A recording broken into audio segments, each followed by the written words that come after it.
자, 보겠습니다. 이게 직렬 4기통입니다. 네.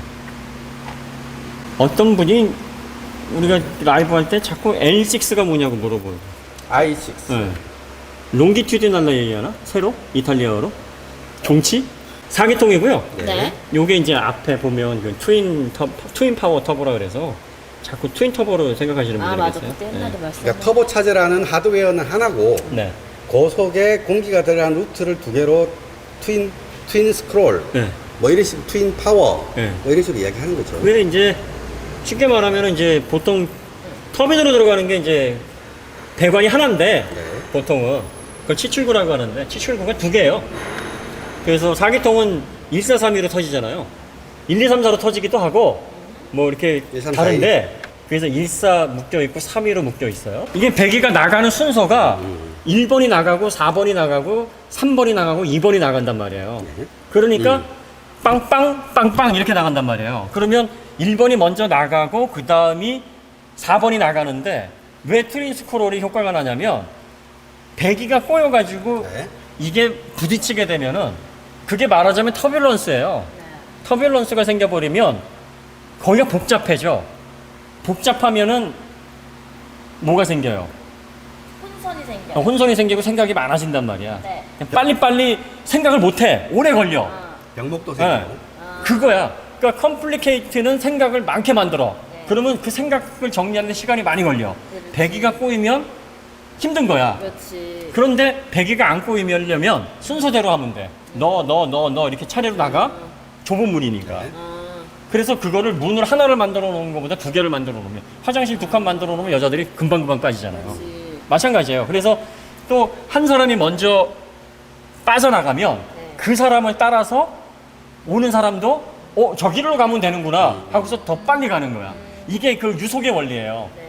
그러니까 물도 먼저 이렇게 큰 물줄기가 가면 작은 물줄기가 거기 합쳐져 가지고 그치. 스트림이 커지는 효과가 나듯이 기체도 마찬가지거든. 그러니까 기체도 그런 식으로 해서 먼저 나가는 유속으로 인해서 다른 기체들이 쉽게 빨려들도록 길을 만들어주는 게 트윈 스크롤이에요. 그래서 두 개의 추출구를 통해서 이게 꼬이지 않게 들어가는 거예요. 그러니까 들어갈 때 슉슉슉슉 이렇게 들어갑니다. 이렇게 해서 두 개로 만들어 놓은 게 트윈 스크롤이에요. 네. 근데 보통은 이렇게 만들기 전에는 하나로 만들었단 말이야. 그러다 보니까 네 개가 하나가 이제 다 빠져나가기 전에 또 들어가니까 이게 두 개까지는 괜찮았는데 세 개, 네 개 돼버리니까 이게 좁아지는 거지. 그렇지. 그래서 없을 때는 아예 없고 있을 때는 막 미어 터지는 거예요. 그래서 그걸 해결하려고 시퀀셜 터보가 나온 거예요. 두 개를 달아놓고 터보를 그럼 작게 하나는 크게 하자. 그래서 작은 걸로 터보렉을 없애고. 그렇지. 큰 걸로는 힘이 출력을. 필요하면 어. 큰 거 쓰고. 근데 또 그렇게 해보니까 이것도 돈이 많이 들어. 이거 다 없애고서 하나로 할 수 있는 방법이 뭐가 있을까 하고 생각한 게 트윈 스크롤이에요. 바로 요겁니다. 그 지금은 300마력 원더는 거의 트윈 스크롤로 잡아요. 네. 300마력 오버 정도 돼야. 예. 그리고 300마력 오버 되더라도 빅터빈으로 똥을 잡아. 그러니까 M133, 139 엔진은 420마력까지도 싱글 터보로 잡아요.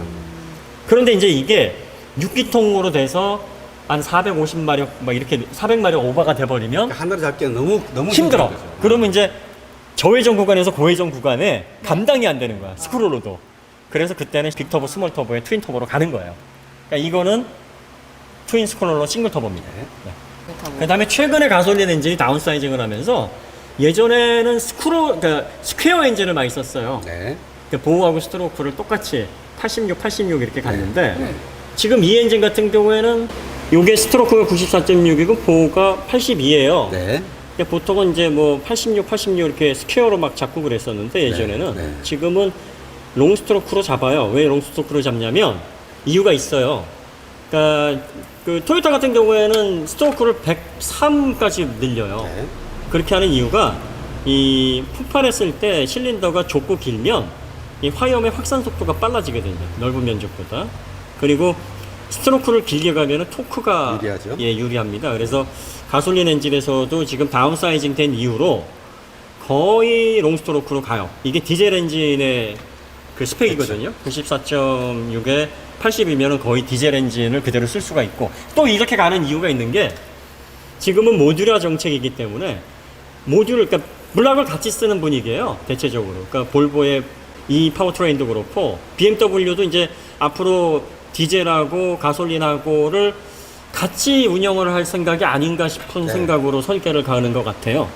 그러니까 요런 상태로 해가지고 물속만 좀 보완하고 디젤로 들어가면 그렇죠. 실린더 그대로 쓸 수 있어요. 그대로.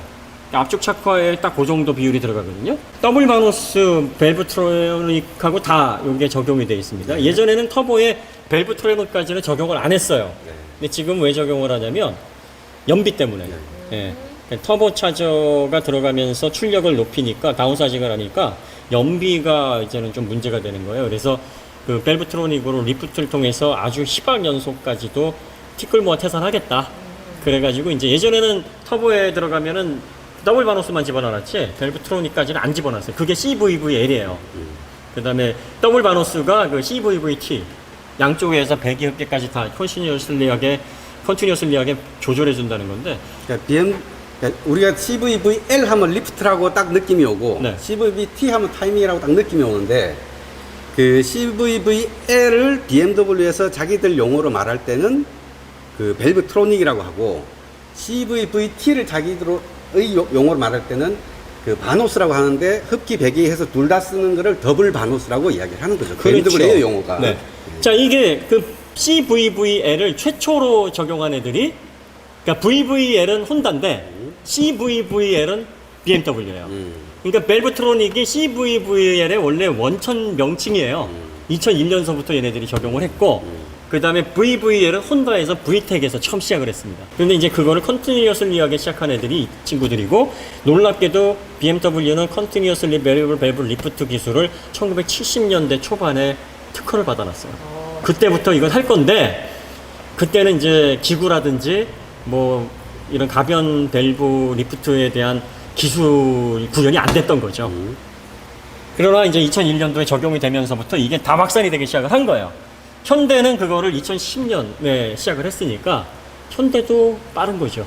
엔진 제조 기술에 비하면. 그래서 그게 다 들어가 있고 그 다음에 그 크랭크 축하고 그 위쪽에 그 실린더 쪽에 별도 냉각을 통해서 네. 빠르게 냉각을 하는 시스템도 들어가 있습니다. 여기가 실린더 블럭이고 요 위쪽에 선 위가 이게 실린더 헤드예요. 네. 옛날 엔진들을 보면 실린더 헤드를 벗겨내면 동그란 그 실린더 속에 옆에 홈이 동그랗게 나와 있어요. 그게 냉각수가 위로 올라가는 그 구멍이거든요. 네. 그래서 오픈 데크라고 하고. 근데 그렇게 되면 위아래 따로 제어가 안 돼요. 그러니까 이제 예열을 할 때는 아래쪽은 아직 예열이 안 됐고 그렇죠. 위쪽은 금방 뜨거워지는데 이게 막 섞이면 위쪽을 많이 뜨거우니까 빨리 냉각수를 많이 보내고 밑에는 잠궈 놓고 뭐 이런 식으로 열 관리를 하는데 그 열 관리에 굉장히 유리한 게 클로스 데크인 거죠. 맞아요. 그리고 요즘은 이제 전동 방식으로 오일 펌프를 또 돌리기도 해요. 네. 자꾸 분리해서 액세서리들을 띄고 있어요. 네, 네. 그래서 그 별도의 전동 모터를 통해서 초기에 온도를 빠르게 올리려면은 엔진의 부하가 크니까 네. 그것만 먼저 돌리고 네. 엔진이 뜨거워지면 이제 풀리하고 물려가지고 토크가 연결이 돼서 그 동력으로 돌아가고 이런 식으로 해서 이제 보완이 되고 있고요. 인젝터도 기본 200바에서 352바로 높아졌어요. 아, 네. 그래요. 그래서 네, 되게 좋아졌네요. 네. 신형 F5도 그렇게 높아졌잖아요. 네. 예, 그렇게 해서 인젝터를 다 바꿨어요, 시스템을. 직분사 시스템을. 그래서 더 고압 연료 레일이 들어가고요. 그래서 40.8kg 포스미터니까 2리터의 토크로는 굉장히 강한 겁니다.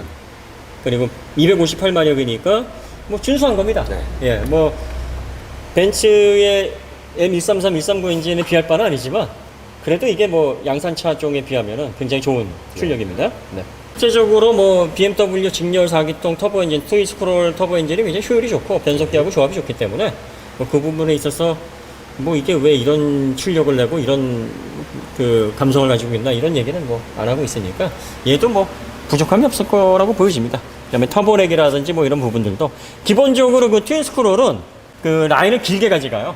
그 라인을 길게 가져가야 이 터보렉에서 좀 더 유리하거든요. 그리고 또 그 유속이 또 빠르게 회전을 하기 때문에 기본적으로 이렇게 들어가는 그 루트라든지 이런 것들을 트윈 스크롤 방식은 위쪽으로 돌리는 게 아니라 아래쪽으로 해서 이렇게 돌려요. 보통 그래요. 그래서 뭐 이런 그 배관이라든지 흡입구, 뭐 배기구 이런 것들이 길어지면 길어질수록 뭐 터보렉이 생긴다. 이거는 설계 패턴에서 그렇게 확정적으로 얘기를 하면 안 돼요. 이게 그 흡기관이나 배기관이 짧다 그래서 뭐 터보렉이 있고 없고 이 차이가 아닙니다. 얼마나 효과적으로 이 공기나 이 배기의 흐름이 잘 설계가 되어 있느냐, 이제 그런 것들을 통해서 배관을 어떻게 잡아나느냐, 이런 이제 그 문제고, 각 부분의 어떤 그 파이, 그 다음에 또 위치, 각도 이런 것들도 영향을 많이 줍니다. 그래서 그런 건 설계 영역이기 때문에 대충 이렇게 보고서 아 얘는 이렇기 때문에 터보렉이 있을 것 같아요, 없을 것 같아요, 이거는 거의 뭐 닥터 스트레인지급이죠. 몰라요. 네. 네. 실제로 타보고서 느껴봐야 되는 일반적인 거니까. 경향은 짐작할 수 있지만 네. 그 일반적인 경향이 이 차에 딱 그렇게 된다라고 보장할 수 없는 거죠. 그렇죠. 네. 무게 배분을 위해서 배터리는 뒤쪽에 가 있고요. 네. 그 다음에 보시면 아시겠지만 BMW는 엔진 자체가 굉장히 뒤쪽으로 가 있습니다. 그래서 이게 이제 여기가 마운트인데요. 예, 보시면은 거의 끝부분만 걸려 있어요. 네. 차축에. 그래서 프론트 미드십까지는 아닌데 거의 그 개념으로 설계가 되어 있어서 이렇게 안쪽으로 최대한 밀고 변속기를 종치로 물리니까 5대5가 나오는 거죠. 보통 이제 전륜 구동 방식의 횡치이면 죽었다 깨어나도 6대4 이하로 만들기가 어려운데, 물론 뭐 트렁크에 양PD를 실으면 5대5가 되는데, 네. 한번 해볼까요? 실어볼까요? 근데 그 얘기 BMW 할 때마다 하시는 거 아시죠, 다들? 아 그래요? 그래요? 네. 맨날 트렁크를 실어본다 어쩐다. 아, 이거 뻔한 그렇게 여러 번을 해보고 우리 한 이렇게 번도 안 하죠. 해봤던 이야기지. 엔진룸에다 한번 넣어보고 트렁크에 넣어서 무게 배분, 그러니까 6대4와 그러니까 전륜 6대4와 후륜 6대4를 만들어 버리는 거예요. 그래야지 거동의 그 차이를 한번. 예. 이제 할 말을 다 떨어주셨군요.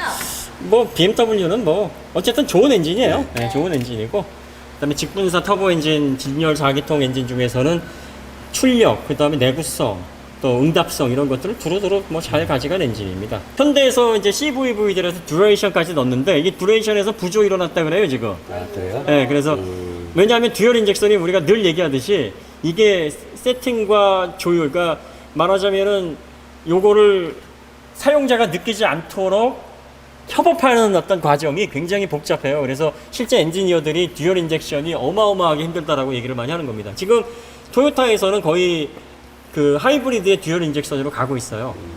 그러니까 도요타 86에서 실험했고 그 하이브리드에 들어가는 엔진 자체를 듀얼 인젝션으로 지금은 해요. 그동안 토요타는 이제 기술이 완숙이 된 거예요.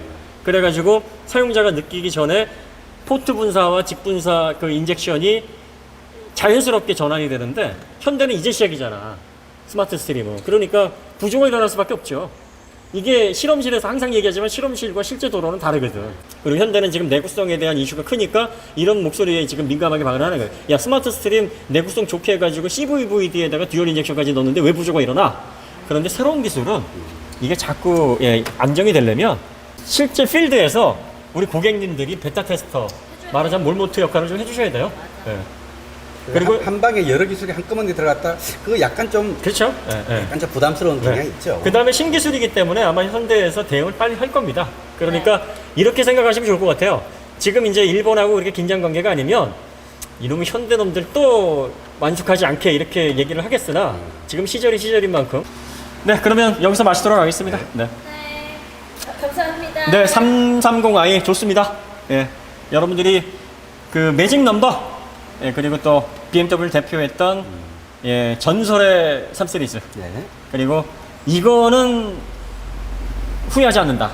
예, 그런 어떤 개념에서 접근하시면 맞지 않을까 싶어요. 이제 거동을 타보고 네. 거기서도 정말 괜찮네라고 하면 얘는 뭐 괜찮은 거죠. 괜찮은 거죠. 네. 그리고 이런 것 같아요. 3 시리즈는 아쉬운 건 있어도 실망시킨 적은 없는 것 같아요.